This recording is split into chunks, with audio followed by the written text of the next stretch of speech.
ಮೊಹಮ್ಮದ್ ಇರ್ಷಾದ್ ಅವರೇ, ಈಗ ಅವರು ಅಧಿಕಾರದಲ್ಲಿ ಇಲ್ಲದೆ ಇರಬಹುದು, ಆದರೆ ಆಮ್ ಆದ್ಮಿ ಪಕ್ಷ ತನ್ನದೇ ಆದಂಥ ಒಂದು ಹೆಸರನ್ನ ಮಾಡ್ತಾ ಇದೆ. ಡೆಲ್ಲಿಯಲ್ಲಿ, ಪಂಜಾಬಲ್ಲಿ ಅವ್ರದ್ದೇ ಆದಂಥ ಒಂದು ಆಡಳಿತ ನಡೆಸ್ಕೊಂಡು ಬರ್ತಾ ಇದ್ದಾರೆ. ಕರ್ನಾಟಕದಲ್ಲೂ ಅವ್ರ ಪ್ರಯತ್ನಗಳನ್ನು ಅವ್ರು ಮಾಡ್ತಾ ಇದ್ದಾರೆ. ಹಾಗಾಗಿ ಅವ್ರ ಮಾತುಗಳನ್ನು ನೀವು ಜನಸಾಮಾನ್ಯರ ಮಾತು ಅಂತ ಹೇಳಿ ಪರಿಗಣಿಸ್ತೀರಿ ಅನ್ನೋದು ನನ್ನ ಭಾವನೆ ಈ at this point of time.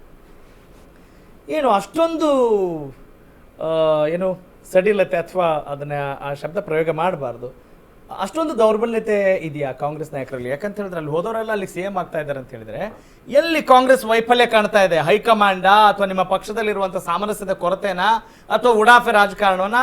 ಏನು ಸ್ನೇಹಿತರು ಹೇಳಕ್ ಒಂದೇ ನಿಮಿಷ ನಿಮ್ಮಲ್ಲಿ ನಾನು ಇದು ನಿರ್ಗತಿಕ ಹೈಕಮಾಂಡ್ ಆಗ್ಬಿಟ್ಟಿದೆ ಇವತ್ತು. ಇದಕ್ಕೆ ಉದಾಹರಣೆ ಏನಂತಂದ್ರೆ ಕೇರಳನಲ್ಲಿ ಇಲ್ಲಿವರೆಗೂ ಸಿಎಂ ಮಾಡಕ್ ಆಗಿಲ್ಲ. ಸರ್ ನೋಡಿ, ಯು ಗಾಟ್ ದ ಪಾಯಿಂಟ್ ಅಲ್ಲ? ಅಲ್ಲ ಗೊತ್ತಾಯ್ತು ನನಗೆ. ಈಗ ನಾವು ಒಂದು ಸೈದ್ಧಾಂತಿಕ ಹಿನ್ನೆಲೆಯಲ್ಲಿ ಇವತ್ತು ನಾವು ಹೋರಾಟವನ್ನು ಮಾಡ್ತಾ ಇರೋದು. ನಮಗೆ ಸ್ಪಷ್ಟತೆ ಇದೆ ನಮ್ಮ ವಿರೋಧಿಗಳು ಯಾರಂತ.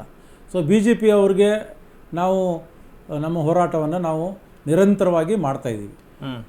ಅದು 2014ರಿಂದ ಇಲ್ಲಿವರೆಗೆ ನಾವು ಸಂಸದಲ್ಲಿ ಅಂದರೆ ಲೋಕಸಭೆಯಲ್ಲಿ ಮಾತನಾಡೋದಕ್ಕೆ ಯಾವಾಗ ಅವ್ರು ಅವಕಾಶ ಕೊಟ್ಟಿಲ್ಲ, ನಾವು ರಸ್ತೆಯಲ್ಲಿ ಬಂದು ಹೋರಾಟವನ್ನು ಮಾಡಿದ್ದೀವಿ.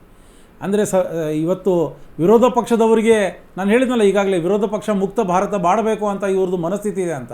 ಅಂದರೆ ಇವ್ರು ಏನು ಮಾಡ್ತಾ ಇದ್ದಾರೆ, ಈಗ ನಮ್ಮ ಲೋಕಸಭೆಯಲ್ಲಿ ನಮ್ಮ ವಿರೋಧ ಪಕ್ಷದ ನಾಯಕರು ಮಾತನಾಡುವಾಗ ಇವರು ಮೈಕ್ ಆಫ್ ಮಾಡ್ತಾರೆ. ಮೈಕ್ ಆಫ್ ಮಾಡುವಂಥದ್ದು ಅಥವಾ ಅವರ ಧ್ವನಿಯನ್ನು ಹತ್ತಿಕ್ಕುವಂಥದ್ದು. ಮೊಹಮ್ಮದ್ ಇರ್ಷಾದ್ ಅವರು ಹೆಂಗಾಗ್ತಿದೆ ಅಂದ್ರೆ ಸ್ಕೂಲಲ್ಲಿ ಸರ್ ನಂಗೆ ಬರ್ಕೊಳಕ್ ಬಿಡ್ತಾ ಇಲ್ಲ, ಪಕ್ಕದಲ್ಲಿ ಜೀಟ್ತಿದ್ದಾನೆ ಅನಿಸ್ತಾ ಇದೆ ನಂಗೆ. ಇವ್ರು ಎಚ್ಚೆತ್ಕೊಳ್ಳಿಲ್ಲ ಅಂದ್ರೆ DK ಶಿವಕುಮಾರ್ ಅವರು ವಲಸೆ ಹೋಗಿ ಎಲ್ಲ ಸಾಧ್ಯತೆ ಇದೆ. ಯಾವ ರೀತಿ ನೋಡಿ, ಇವತ್ತು ನಾನು ಅದೇ ಹೇಳಿದೆ, ನಾನು ಪ್ರಾರಂಭದಲ್ಲಿನೇ ಹೇಳಿದೆ, ಕನ್ಯಾಕುಮಾರಿಯಿಂದ ಕಾಶ್ಮೀರವರೆಗೆ ಒಂದು ನಡಿಗೆ ಮಾಡಿ 4500 ಕಿಲೋಮೀಟರ್ ಇವತ್ತಿನವರೆಗೆ ಭಾರತದಲ್ಲಿ ಯಾವ ನಾಯಕನೂ ನಡೆದಿಲ್ಲ. ಅರ್ಥ ಆಯ್ತಲ್ಲ? ಇಡೀ ಭಾರತವನ್ನ ಒಂದು ಇವರೇನು ಒಂದು ವೈಷಮ್ಯದ ದ್ವೇಷದ ಏನು ರಾಜಕಾರಣ ಮಾಡ್ತಾ ಇದ್ದಾರೆ, ಬೀಜ ಬಿತ್ತಾರೆ. ಅದರ ವಿರುದ್ಧ ಇವತ್ತು ಇಡೀ ದೇಶದಲ್ಲಿ ಒಂದು ಹೋರಾಟ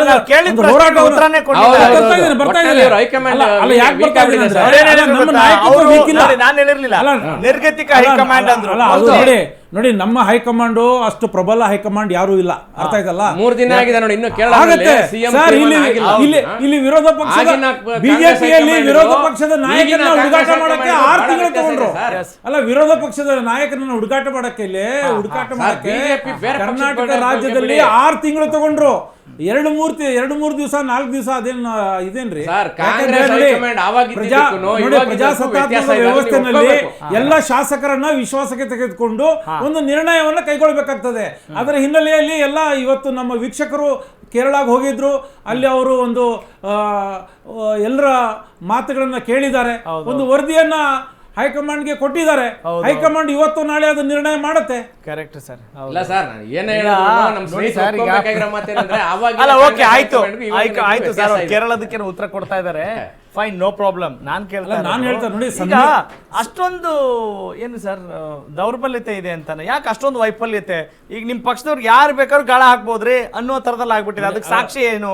ಎಷ್ಟು ರಾಜ್ಯಗಳಲ್ಲಿ ಇದ್ದೀರಾ ಈಗ? ಹೇಳ್ತಾ ಇದ್ದೀನಿ ನೋಡಿ, ಮಾನ್ಯ ಎಷ್ಟು ರಾಜ್ಯಗಳಲ್ಲಿ ಆಡಳಿತ ರಾಹುಲ್ ಗಾಂಧಿ ಅವರು ಸ್ಪಷ್ಟವಾಗಿ ಹೇಳಿದ್ದಾರೆ, ಯಾರಿಗೆ ನಮ್ಮ ಸಿದ್ಧಾಂತದ ಮೇಲೆ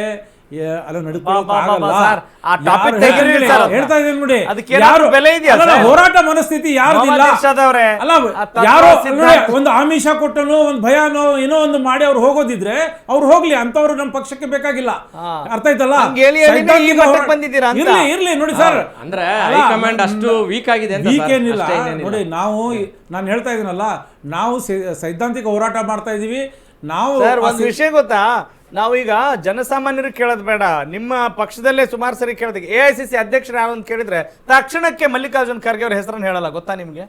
ಅದು ನೋಡಿ, ಅಲ್ಲ ಹೇಳೋದು ಅಂದ್ರೆ ಹೇಗಿದೆ ಅಂತ. ದಟ್ ಇಸ್ ಒಂದು ವಿಸಿಬಲ್ ಆಗ್ತಾ ಇರೋದು ನೋಡಿ. ನಮ್ಮ ಪಕ್ಷದಲ್ಲಿ ಶಿಸ್ತು, ನಮ್ಮ ಪಕ್ಷದಲ್ಲಿ ಬೇರೆಯವ್ರ ಗಾಳನೂ ಹಾಕ್ತಾರೆ, ದಾಳನೂ ಉರುಳಿಸ್ತಾರೆ.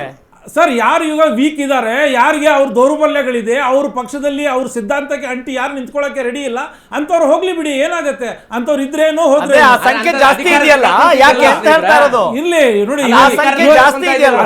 ಇರ್ಲಿ ನೋಡಿ, ಇಲ್ಲಿಂದ ನಾವು ಮುಂದೆ ದೇಶವನ್ನ ಕಟ್ತೀವಿ, ನಮ್ಮ ಪಕ್ಷವನ್ನ ನಾವು ಕಟ್ತೀವಿ. ಅಲ್ಲ, ಯಾವ ಆಧಾರದ ಮೇಲೆ ಜನ ನಿಮ್ಮನ್ನ ನಂಬಬೇಕು? ಆಮೇಲೆ ಒಂದ್ ಮಾತು ಹೇಳ್ತೀನಿ, ಒಂದ್ ನಿಮಿಷ, ಮೊಹಮ್ಮದ್ ಇರ್ಷಾದ್ ಅವ್ರು ನೀವು ಹೇಳಿದ್ರಿ, ಸೈದ್ಧಾಂತಿಕ ಆಧಾರದ ನಿಮ್ಮ ಮೇಲೆ ಆಶಾಭಾವನೆ ನೀವು ಹೋರಾಟ ಇಲ್ಲ ಅಂದ್ರೆ ಇಲ್ಲ. ನೋಡಿ, ಸೈದ್ಧಾಂತಿಕ ಹೋರಾಟ ನಿಮ್ದು ಇಲ್ಲ ಅಂದ್ರೆ, ಸೈದ್ಧಾಂತಿಕ ಆಧಾರದ ಮೇಲೆ ನಿಮ್ಮ ಹೋರಾಟ ಇಲ್ಲ ಅಂದ್ರೆ ಆ ಹೋರಾಟ ಬಹಳ ದಿವಸ ಮೊಹಮ್ಮದ್ ಇರ್ಷಾದ್ ಅವರೇ, ನೀವು ಹೇಳೋದು ಒಪ್ಕೊಳ್ತೀನಿ, ನಿಮ್ಮ ಆಶಾಭಾವನೆ ನೆರವೇರ್ಲಿ, ನಿಜಕ್ಕೂ ಕೂಡ ಕ್ಲೀನ್ ಆಗ್ಲಿ ಪಕ್ಷ ಅನ್ನೋ ಒಂದು ಭಾವನೆ ನಿಮ್ಗೆ ಇರಬಹುದು. ಆದ್ರೆ ಯಾವ ಆಧಾರದ ಮೇಲೆ ಜನ ನಿಮ್ಮನ್ನು ನಂಬಬೇಕು? ಈಗ ಹೈಕಮಾಂಡ್ ಸರಿಯಾದ ನಿರ್ಧಾರಗಳನ್ನ ತೆಗೆದುಕೊಳ್ತಾ ಇಲ್ಲ, ಕುರ್ಚಿ ಕದನ ಇಲ್ಲಿ ಜಾಸ್ತಿ ಇದೆ, ಕಚ್ಚಾಟ ಜಾಸ್ತಿ ಇದೆ, ಆಡಳಿತಕ್ಕೆ ಸಂಬಂಧಪಟ್ಟ ಹಾಗೆ ವಿರೋಧ ಪಕ್ಷದವರಿಗೆ ತುಂಬ ದೊಡ್ಡ ಮಟ್ಟದಲ್ಲಿ ಆಹಾರ ಆಗೋಕೆ ಸಿಕ್ಕಾಬಟ್ಟೆ ಲೋಪದೋಷಗಳು ಕಾಣ್ತಾ ಇದ್ದಾವೆ.